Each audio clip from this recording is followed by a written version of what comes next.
guys, luto tayo ng pinangat. Pinangat na tilapia. Ginataan. Nagsama-sama natin yung ricado.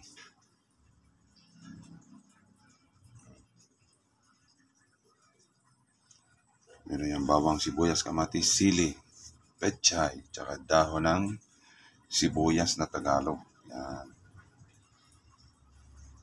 Para happy, swabe, yummy. So, ayan guys. Tsaka huwag nyo kakalimutan maglagay ng luya. Yan ang nagpapasarap sa ginataan. At syempre, yung ating magic sarap. Yan. Syempre, kayo na po maglagay ng asin kung ano po ang inyong panlasa. Baka mapaalat, kung mapatabang, kayo na po ang bahalang magtimpla. Yan.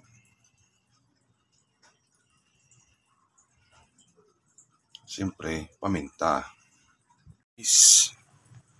Lagyan natin ng purong gata. Yan. Lagyan na rin natin ng konting paminta. Para mas masarap. Yan. Diba? Spicy. Pinangat ng tilapia. Yan o.